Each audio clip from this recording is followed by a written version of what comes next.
Assalamualaikum warahmatullahi wabarakatuh. Selamat malam dan salam sejahtera bagi kita semua. Seperti pada judul pada video kali ini, saya akan sedikit mengulas tentang poin-poin penting dalam beberapa materi bahasa Indonesia. Sebelum saya mulai pembahasannya, mari kita berkenalan terlebih dahulu. Nama saya Rahmi Sarifatul Umah. Saat ini saya sedang menempuh pendidikan di Institut Manajemen Wilayah Indonesia dengan program Studi Sistem Informasi. Video ini dibuat dalam rangka memenuhi UTS semester ganjil pada mata kuliah Bahasa Indonesia dengan dosen pengampu Ibu Darmina Pratiwi Barus. Ada beberapa materi yang akan dibahas kali ini. Yang pertama, sejarah perkembangan bahasa Indonesia. Proses perkembangan bahasa Indonesia membutuhkan waktu hingga berabad-abad lamanya. Menurut penelusuran historis, perkembangan Kerajaan Sriwijaya pada abad ke-7 Masehi bersamaan dengan suatu bahasa yang digunakan ketika itu. Pada abad ke-7 sampai ke-9, pada masa ini, para ahli menemukan bahwa bahasa yang umum digunakan pada beberapa kerajaan merupakan bahasa Melayu, atau lebih tepatnya bahasa Melayu kuno, berdasarkan prasasti-prasasti yang ditemukan di berbagai daerah di Nusantara. Pada abad ke-14 sampai ke-16 ditemukan bahwa bahasa Melayu terbagi menjadi dua, yaitu bahasa Melayu kuno dan bahasa Melayu baru. Pada abad ke-14, bahasa Melayu kuno sudah berakhir dikarenakan masuknya unsur-unsur baru dari bahasa asing berupa kata-kata baru.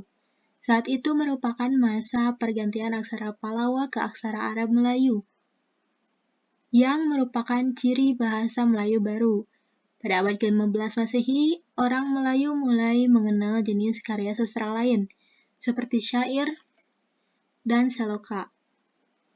Pada abad ke-16 terjadilah penjajahan pada beberapa kerajaan sehingga perkembangan bahasa pun terhambat. Abad ke-17 sampai ke-18, kerajaan mulai pulih dari penjajahan, sehingga banyak terciptanya karya sastra Melayu dengan sebutan kesusastraan Melayu. Ketika itu, acuannya adalah kesusastraan dari Johor karena bahasa tulis yang digunakan adalah bahasa Melayu Johor.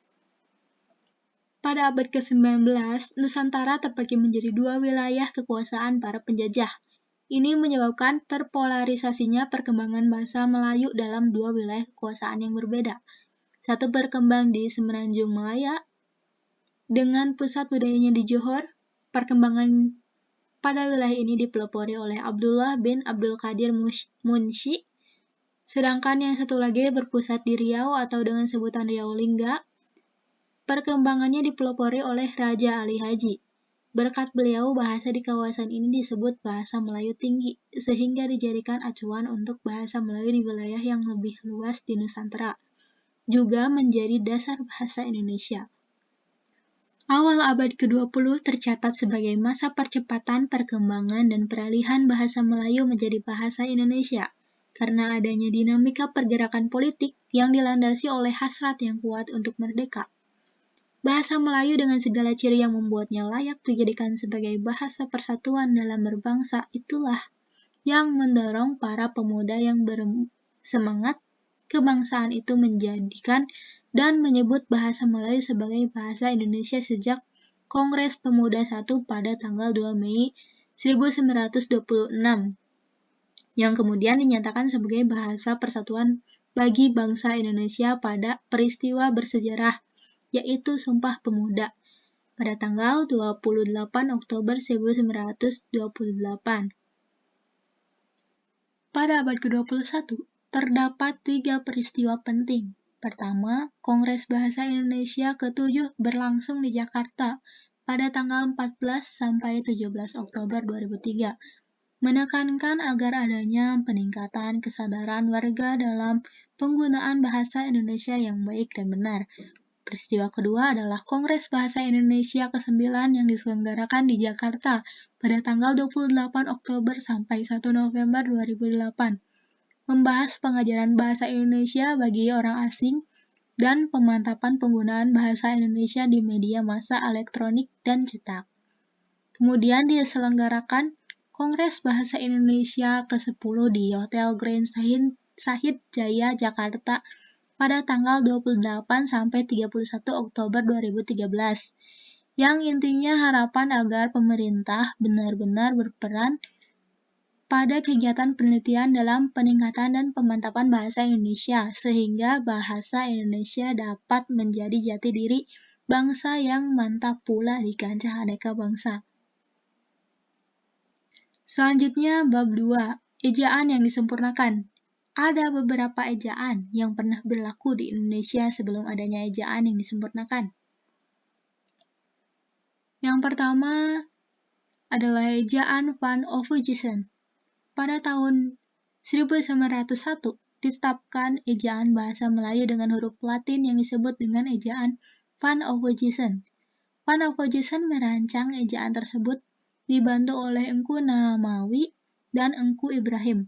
Hal-hal yang menonjol dalam ejaan berupa: pertama, huruf J untuk menuliskan kata-kata yang, payah, sayang, dan kedua, huruf OE untuk menuliskan kata-kata guru, itu, umur. Ejaan selanjutnya adalah ejaan Suwandi. Pada tanggal 19 Maret 1947, ejaan Suwandi diresmikan dan diberi julukan ejaan Republik. Hal-hal yang menonjol dalam ejaan ini adalah: pertama, huruf OE diganti dengan U, seperti pada kata guru, itu, umur. Yang kedua, kata ulang boleh ditulis dengan angka 2, seperti anak-anak, berjalan-jalan ke barat-baratan. Ketiga, ejaan Melindo. Pada akhir tahun 1959, Sidang Pemutusan Indonesia dan Melayu Slamet Mulyana Singh Nasir bin Ismail, ketua, menghasilkan konsep ejaan bersama yang kemudian dikenal dengan nama ejaan Melindo, yaitu Melayu Indonesia. Perkembangan politik selama tahun-tahun berikutnya antara Indonesia dengan Malaysia mengurungkan peresmian ejaan ini. Yang keempat, ejaan bahasa Indonesia yang disempurnakan, disingkat EYD. Pada tanggal 16 Agustus 1972, Presiden Republik Indonesia meresmikan pemakaian ejaan bahasa Indonesia berdasarkan Keputusan Presiden Nomor 57 Tahun 1972. Departemen Pendidikan dan Kebudayaan menyebarkan buku kecil yang berjudul Pedoman Ejaan Bahasa Indonesia yang disempurnakan sebagai patokan pemakaian ejaan itu. Selanjutnya, gabungan kata yang dapat menimbulkan kesalahan pengertian dapat ditulis dengan menambahkan tanda hubung di antara unsur-unsurnya untuk menegaskan pertalian unsur yang bersangkutan. Lalu ada gabungan kata yang dirasakan sudah padu benar ditulis serangkai. Materi selanjutnya adalah diksi. Diksi atau pemilihan kata adalah kemampuan memilih satu kata yang tepat di antara sejumlah kata yang bersinonim untuk digunakan dalam konteks tertentu. Berikutnya, kesinoniman adalah keadaan yang menunjukkan bahwa sejumlah kata yang berlainan bentuknya memiliki makna yang sama, sedangkan sinonim adalah kata yang memiliki makna yang sama atau mirip dengan kata lain yang bentuknya berbeda. Walau demikian, perlu diketahui bahwa tidak ada dua kata atau lebih yang persis sama maknanya. Setiap kata dalam kesinoniman memiliki rasa bahasa yang berbeda. Kohomoniman adalah keadaan yang menunjukkan bahwa sejumlah kata yang berbeda memiliki bentuk yang sama. Bentuk di sini dilihat dari kesamaan lafal atau ejaan di antara kata yang homonim itu. Atas dasar perbedaan itu, kohomoniman dapat dibagi menjadi 3 jenis. Yang pertama adalah kohomoniman yang homofon. Terjadi apabila dua atau lebih kata yang berbeda hadir dalam lafal yang sama, tetapi berbeda ejaannya. Kedua, kohomoniman yang homograf terjadi apabila dua atau lebih kata yang berbeda hadir dalam lafal yang berbeda, tetapi sama ejaannya. Ketiga, kohomoniman yang homograf dan homofon terjadi apabila dua atau lebih kata yang berbeda hadir dalam bentuk yang sama, baik dari segi lafal maupun ejaannya. Materi selanjutnya adalah kalimat. Kalimat lazim didefinisikan sebagai satuan bahasa yang disusun oleh kata-kata yang memiliki makna yang lengkap. Misalnya ada dua kalimat. Yang pertama, dosen itu mengajar. Dan yang kedua, mahasiswa itu membuat makalah. Jadi kedua contoh kalimat itu dapat disimpulkan bahwa suatu pernyataan merupakan kalimat jika di dalam pernyataan itu terdapat subjek dan predikat. Selanjutnya, unsur-unsur kalimat. Sebuah kalimat terdiri atas beberapa unsur. Unsur-unsur itu meliputi subjek, predikat, objek, pelengkap, dan keterangan. Kelima unsur tersebut tidak selalu hadir bersama-sama dalam sebuah kalimat. Biasanya, unsur yang selalu hadir dalam kalimat adalah unsur subjek dan unsur predikat. Oleh karena itu, sebagian ahli menyebut kedua unsur ini sebagai unsur wajib. Menurut Dick, pada tahun 1985, unsur yang utama adalah predikat, karena kondisi predikat yang menyebabkan hadirnya unsur-unsur yang lain. Kalimat tunggal adalah kalimat yang terdiri atas satu klausa. Kalimat ini hanya mempunyai satu subjek dan satu predikat. Contohnya, separuh pesisir Pulau Bangka rusak. Selanjutnya, kalimat efektif. Kalimat efektif adalah kalimat yang secara tepat mewakili gagasan atau pikiran penulis. Kalimat efektif harus singkat, padat, jelas, lengkap, dan dapat menyampaikan informasi secara tepat. Berikutnya, syarat kalimat efektif ada 4 poin. Yang pertama, kalimat efektif harus gramatikal.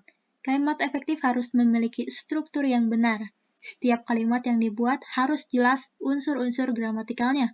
Kalimat gramatikal berarti kalimat yang memenuhi kaidah-kaidah tata bahasa, kaidah pembentukan bunyi atau ortografis, kaidah pembentukan kata, kaidah penyusunan kalimat, dan kaidah penulisan paragraf. Yang kedua, kalimat efektif harus lugas. Agar dapat dipahami secara tepat oleh pembaca, kalimat harus menyatakan sesuatu secara lugas. Cair 2011 35-43 menetapkan kriteria kelogisan suatu kalimat ada 5, yaitu pertama, menyatakan apa adanya. Kedua, hemat dalam menggunakan kata. Ketiga, tidak bermakna kias. Keempat, tidak ambigu atau taksa. Dan kelima, logis. Yang ketiga, kalimat efektif harus memerhatikan aspek penekanan. Penekanan dalam sebuah kalimat adalah usaha penulis untuk menampilkan fokus dalam kalimat. Penekanan diberikan untuk menjaga minat pembaca. Utor Dewo dan kawan-kawan 2005-194 menjelaskan bahwa dalam ragam lisan, penekanan dapat diberi dengan memberi tekanan pada kalimat dengan intonasi tertentu disertai dengan mimik dan gerak tubuh. Dalam ragam tulis, ada berbagai cara untuk memberi tekanan pada kata dalam sebuah kalimat. Di antaranya adalah mengubah posisi dalam kalimat dan mengulang kata yang penting. Dan yang terakhir, kalimat efektif harus sejajar.